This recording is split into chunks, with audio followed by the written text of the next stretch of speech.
और जब ऋषि की चर्चा आती है ना बहनों, तो याद रखना, महर्षि स्वामी दयानंद के चरित्र को जब पढ़ने का अवसर मिलता है तो ऐसी ऐसी घटनाएं पढ़ने का अवसर मिलता है कि यदि वो घटनाएं किसी सामान्य व्यक्ति के जीवन में घटित हो जाए तो निश्चित रूप से व्यक्ति हंसना खाना तो दूर जीवित भी रहने के लिए तैयार न।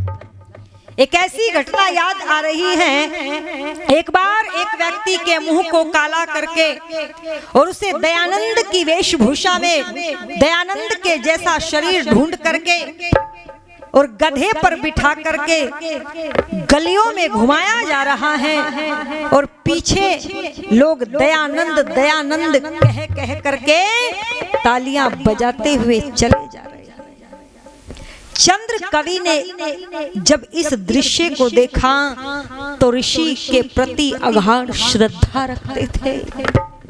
चंद्र कवि के हृदय में ठेस लगी, दौड़ करके स्वामी जी के पास पहुंच गया और चंद्र कवि कहते हैं, स्वामी जी, अरे विरोधियों ने नकली दयानंद गधे पर बिठाया है और मुंह काला करके गलियों में घुमा करके तालियां बजाते हुए चले जा रहे हैं। महाराज, मुझे बड़ी पीड़ा हो रही है। जरा चिंतन करो लोगों, कोई इस प्रकार का विरोध, इस प्रकार का तिरस्कार बहनों हमारे नाम पर करे, आपके नाम पर करे, तो क्या जीवित भी रहने का मन करेगा? कल्पना करो, अरे अंदर से टूट जाएगा व्यक्ति। क्यों बहनों, पता चले फला नाम की स्त्री मेरे बारे में ये कह रही थी तो बोलो क्रोध से तिलमिला जाती है और कहती है चल उससे अभी पूछ करके आती हूँ। क्यों बहनों, होता है ऐसा? और यदि वो कह दे ना मत पूछ, झगड़ा हो जाएगा, तो कहती है उसकी हिम्मत कैसे हुई मेरे बारे में ऐसी बातें करने। पर वो ऋषि थे। जब चंद्र कवि ने आकर के बताया, महाराज नकली दयानंद गधे पर बिठा करके मुंह काला करके गलियों में घुमाया है, तो मुस्कुरा करके कहते हैं, चंद्र कवि क्यों परेशान हो रहे हो?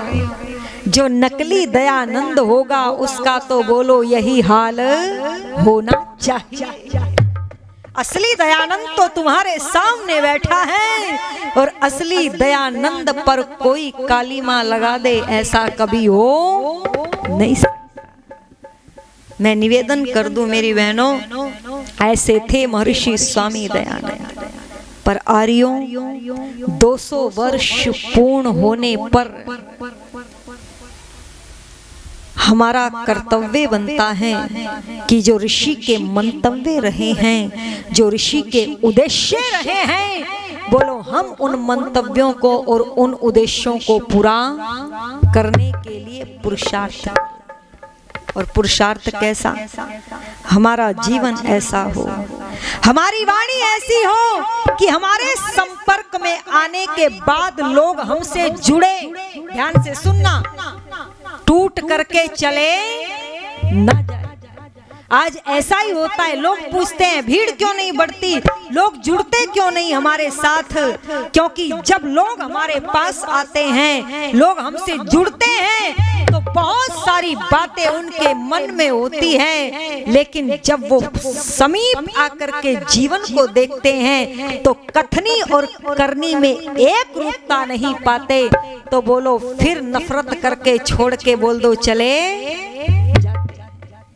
मंचों से कहा जाता है यज्ञ करो, संध्या करो, बीड़ी मत पियो, सिगरेट मत पियो, चाय मत पियो, पानी मत पियो। नहीं, पानी तो पीना चाहिए, पर मैं निवेदन कर रही थी जब ये बातें होती हैं तो श्रद्धा होती है जनता के हृदय में, अरे इसका अर्थ है कि ये चीजें स्वास्थ्य के लिए, हमारे लिए, सबके लिए बोलो क्या है, हानिकारक। और जब हम नीचे जाकर के या आप किसी के घर में जाकर के भाषण देने के बाद या कहने के बाद को भाई साहब हम तो कोल्ड ड्रिंक पिएंगे, तो बोलो फिर प्रभाव पड़ेगा क्या? अरे बोल तो दो एक बार। अगर ऋषि के मंतव्यों को पूरा करना चाहते हो ना, तो देखो एक नाम सुना होगा आपने, मुंशी राम। मुंशी राम का जीवन शराब से, मांस से, रिश्वतखोरी से लिप्त था। और सुनो बच्चों ध्यान से, ये होता था जीवन, और ऐसा होना चाहिए जीवन। अरे पारसमणि पत्थर की तरह कोई हमारे पास भी बैठ जाए, अगर वह लोहा हो तो सोने की तरह दमक करके जाना चाहिए, और यदि नहीं गया तो फिर जीना निरर्थक हो गया। अरे बरेली के अंदर जब ऋषि दयानंद महाराज का प्रवचन हुआ तो मुंशी राम के पिता नानक चंद की वहां पर ड्यूटी लगी। ऋषि को सुना तो अपने पुत्र के ख्याल मन में आए। अंग्रेजी पढ़ा हुआ वकील, सफल वकील, पर शराब पीता था, मांस खाता था, रिश्वत लेता था। पिता इन दुर्व्यसनों से अपने बच्चे को, अपने पुत्र को बचाना चाहते थे, क्योंकि बुद्धि मुंशी राम के पास बहुत थी। अपने पुत्र मुंशी राम से आग्रह किया, पिता की बात मान करके स्वामी जी से मिलने के लिए सत्संग को देखने के लिए गए। सत्संग को सुना, विचारों का आदान प्रदान हुआ, प्रश्नोत्तर हुए, प्रश्नों से संतुष्टि भी मिली, उत्तर से संतुष्टि मिली, पर अंत में एक बात कह दी मुंशी राम ने, स्वामी जी आपकी सारी बातें मुझे समझ में आ रही हैं, किंतु ईश्वर है, मैं अभी भी इस बात पर विश्वास नहीं करता। क्योंकि मुंशी राम बचपन में नास्तिक हो गया था। मंदिर के अंदर जब देवी माँ की पूजा के लिए गया तो बहनों रीवा की महारानी आई, और रीवा की महारानी आने पर पुजारी ने सामान्य भक्तों को पीछे कर दिया और रीवा की महारानी को अग्रिम पंक्ति में बोलो दर्शनों के लिए खड़ा कर दिया। मुंशी राम ने जब इस घटना को देखा तो नास्तिक बन गया था कि जो परमात्मा अमीर और गरीब को दर्शन पक्षपात से देता है, ऐसा परमात्मा होता नहीं। वहां भी कह दिया मुंशी राम ने, स्वामी जी मुझे ईश्वर की सत्ता पर अभी भी विश्वास नहीं। आज यदि कोई ऐसा गुरु होता ना बहनों, तो क्या कहता, चिंता मत करो, 1 लाख रुपए बैंक अकाउंट में डलवाओ और सिफारिश हम कर देंगे, और धीरे धीरे धीरे धीरे आस्था कृपा बरसनी प्रारंभ हो जाए।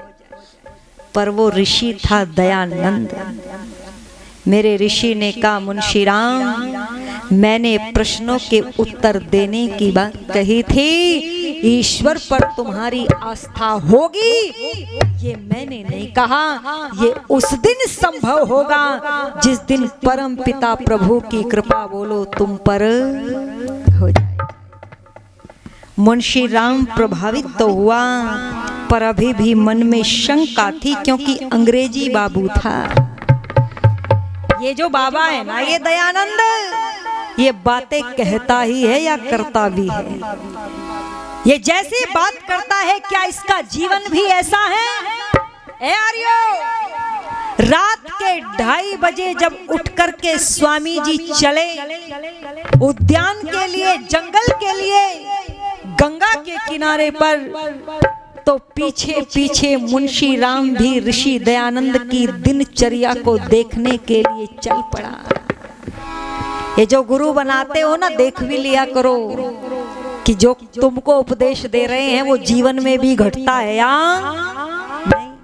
मंच पर बैठ करके कहेंगे माया ऐसी ठगनी है, ये पैसा तो माया है, इसको छोड़ दो, ये तो बेकार है, और फिर बाद में कथा का जब पेमेंट होगा तो 40 लाख रुपए लेकर के जाते हैं। मैं निवेदन कर दूं, मुंशी राम ने दयानंद को परखना चाहा, मैं जिसे गुरु बना रहा हूं ये गुरु बनने के लायक है भी या नहीं। 2:30 बजे ऋषि के पीछे चल पड़ा, पर ऋषि दयानंद इतनी तीव्र गति से जा रहे थे कि मुंशी राम युवा होने के बाद दयानंद को पकड़, अरे बोलो, नहीं पाए। गायब हो गए ऋषि दयानंद, दिखाई नहीं दिए। अगले दिन फिर उठा, 12 बजे उठा मुंशी राम और 12 बजे जाकर के उद्यान के उस नदी के तट पर बैठ गया। 2:30 बजे उठ करके जब ऋषि दयानंद पहुंचे तो तब जाकर के उसने ऋषि दयानंद का पीछा करके फिर पकड़ा था ऋषि दयानंद को। फिर देखी थी दिनचर्या 18 घंटे की समाधि को, और उसी दिन से श्रद्धा इतनी जागी कि मुंशी राम फिर मुंशी राम नहीं लोगों, श्रद्धानंद बन गया। ये होता है जीवन, ऐसा जीवन होना चाहिए हमारा कि लोग हमारे संपर्क में आने के बाद परिवर्तित हो जाए। ऐसा नहीं कि हम उनके प्रभाव में बहते हुए चले जाए।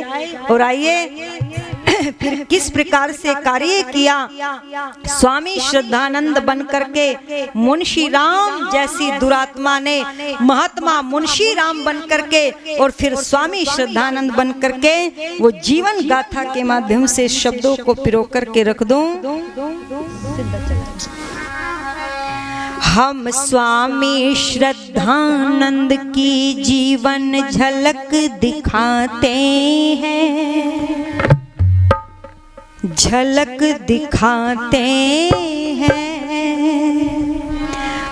बलिदान दिवस की बेला पर हम कथा सुनाते हैं, हम कथा सुनाते हैं। हम स्वामी श्रद्धानंद की जीवन झलक दिखाते हैं, झलक दिखाते हैं। बलिदान दिवस की बेला पर हम कथा सुनाते हैं, हम कथा सुनाते हैं। स्वामी जी तुम्हें प्रणाम, बलिदान दिवस के नाम। धर्म धुरंधर ऋषिवर को कोटि कोटि प्रणाम, कोटि कोटि प्रणाम।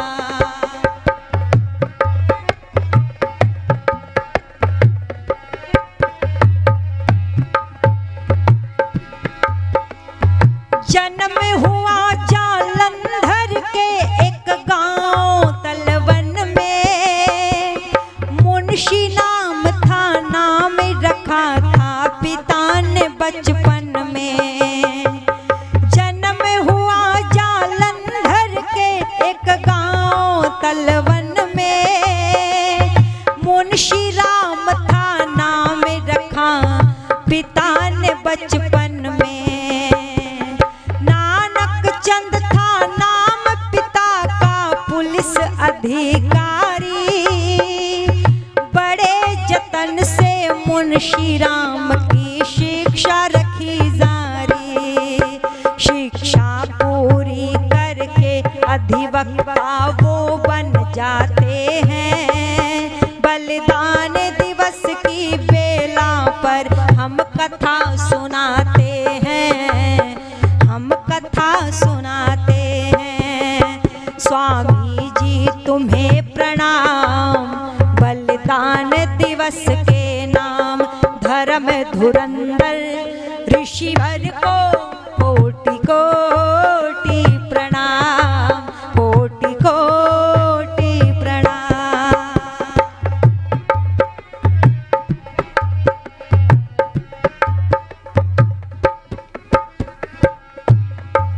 और कैसे बदल गया जीवन तो क्या लिखा।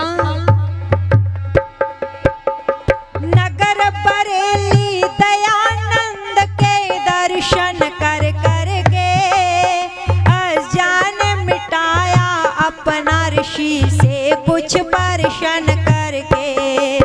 सत्यार्थ प्रकाश को पढ़कर उनकी काया पलट गई।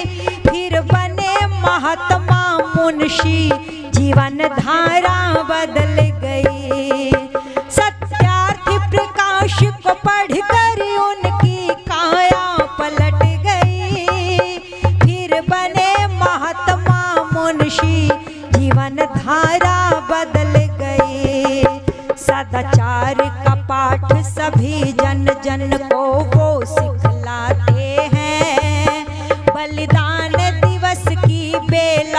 पर हम कथा सुनाते हैं, हम कथा सुनाते हैं। स्वामी जी तुम्हें प्रणाम, बलिदान दिवस के नाम। धर्म धुरंधर ऋषिवर को कोटि कोटि प्रणाम, कोटि कोटि प्रणाम।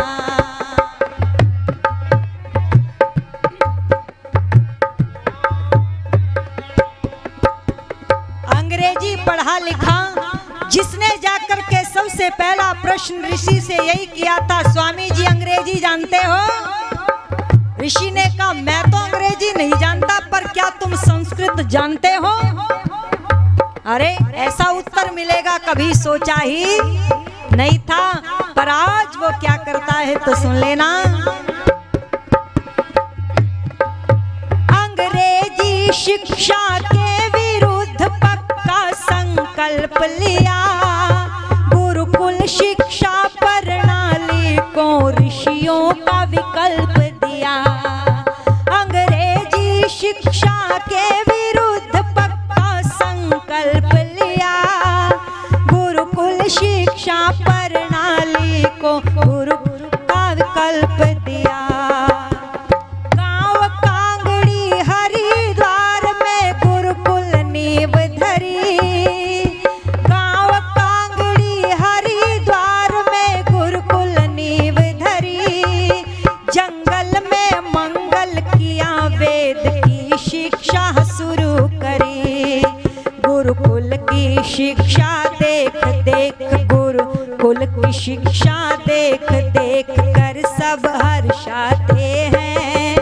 बलिदान दिवस की बेला पर हम कथा सुनाते हैं, हम कथा सुनाते हैं। स्वामी जी तुम्हें प्रणाम, बलिदान दिवस के नाम। धर्म धुरंधर ऋषिवर को कोटि कोटि प्रणाम, कोटि कोटि प्रणाम।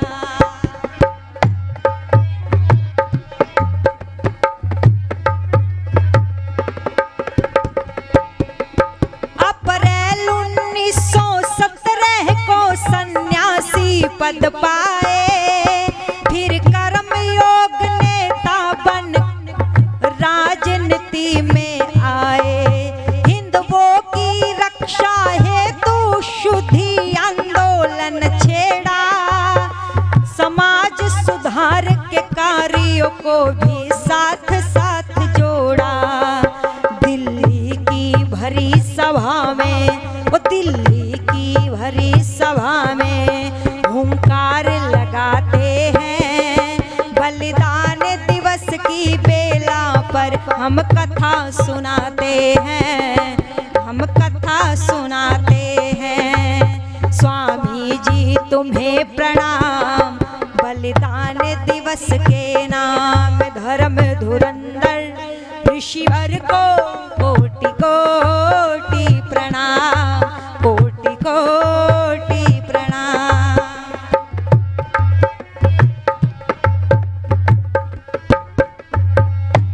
और जब वीर कार्य करते हैं तो बाधाएं आती है, ऐसी ही बाधाएं आई क्या?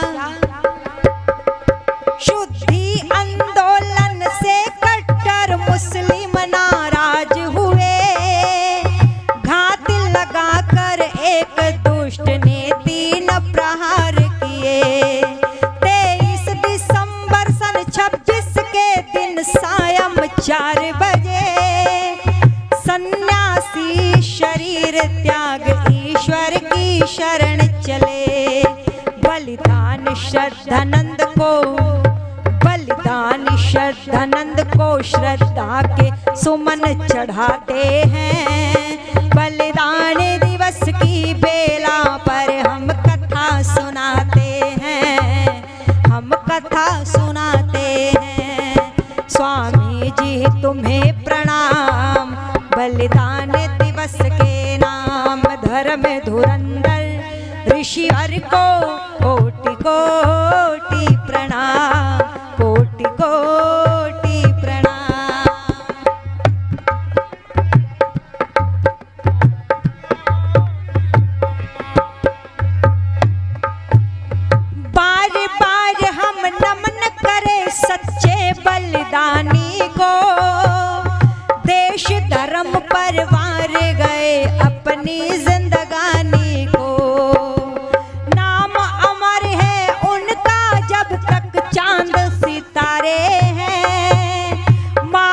आपका हित बलिदान वो प्रभु के प्यारे हैं। अब ओम मुनि श्रद्धा से, अब ओम मुनि श्रद्धा से अपना शीश झुकाते हैं।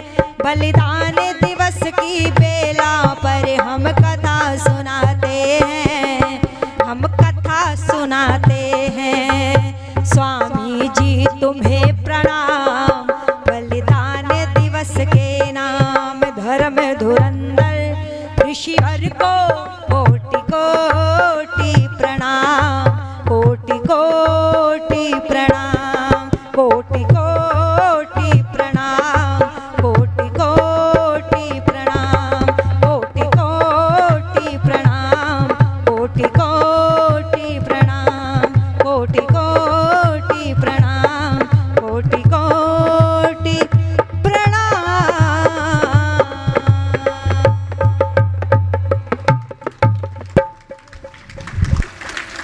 ये था जीवन।